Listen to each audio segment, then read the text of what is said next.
sad pitoni, pirane, zmijoglave ribe, samo neke od egzotičnih životinja koje će biti izložene na 10. Aktarfestu na Zagrebačkom velesajmu. Osim izložbe predavanja možete kupiti novog kućnog ljubimca, što je izabrala Marta Šimić-Mrzlečki. Marta? Prije svega, Majo, dobar dan tebi i poštovanim gledateljima. Ja sam izabrala, ne baš tako, mogla bih reći, egzotičnu i opasnu životinju. Izabrala sam ovu ribu, ona se zove Oskar, u stvari to je nije ime, nego je to vrsta ribe. Kažu da je to navodno najinteligentnija riba, jer može prepoznati svojeg vlasnika. Kao što vidite, ja nisam vlasnica ove ribe, pa riba me baš i ne gleda. Evo, više gleda kolegu u kameru, ali nije joj ni on vlasnik. Evo, ništa, dakle, ona će vjerojatno popodne pogledati svog vlasnika, a vi ono što možete pogledati je, dakle, više od 600 egzotičnih životinja. Ova ribica, to jest ta riba, nije sve, više će nam reći organizator Petar Pintar. Dobar dan, dobrodošli. Dobar dan, hvala. Da, to nije sve u principu.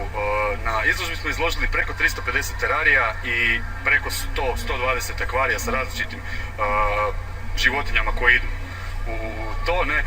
Ono što bih htio u principu istaknuti je riba strijelac, prvi put viđena u Hrvatskoj, znači riba koja se hrani... Evo, naši gledatelji upravo mogu vidjeti. Tako, znači to je riba koja se hrani na način da pljucka kapljice vode u granje i na taj način skida kukce koji onda padnu u vodu pa ih ona pojede. Ne, mogu vidjeti pirane, mogu vidjeti ciklide iz jezera Malavi, razne južnoameričke, centralnoameričke ciklide, slatkovodne jegulje, morske organizme. To što se akvaristike tiče. Što očekujete ove godine? Naime, lani ste također imali humanitarnu izložbu, dakle bilo je više od 15.000 posjetitelja. Treba naglasiti i pozvati gledatelje da dođu u što većem broju, jer i ove godine novac se skuplja za uistinu vrijedan projekt. Da, kao i prošle godine, kao svih ovih godina do sad, novac koji prikupimo u principu dajemo za Dom za nezbrinutu djecu na Vrhovcu. S njima imamo već dugogodišnju suradnju, jer kroz sve ove godine u principu kako smo mi rasli, što smo više novaca uspjeli prikupiti, više smo njima dali, ne? Cijena ulaznice je 30 kuna, dakle... 30 kuna za odrasle, a za djecu od 7 do 14 godina 20 kuna.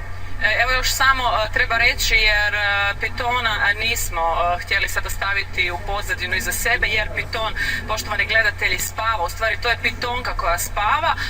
Kada spavaju i kako spavaju ribe? Pa ribe u principu spavaju, ovisi koje. Ako su noćne životinje, spavaju tokom dana, odnosno preko dana se smiruju i traže svoje mjesto negdje u nekom zaklonu. Ukoliko su dnevne ribe kao većina, u principu po noći kad nema sunca, jednostavno se smire na određenoj dubini koja im odgovara i to je to. Ribice ćemo ostaviti, hvala vam, ali ona je tko ne spava je kalifornijska kraljica, čini mi se ni ne smije spavati, pa nekako se ja bojim ovako približiti k vama. Ma dajte, pa ovo je baš lijepa mala Simonica, nemate se apsolutno čega bojati, evo vidite.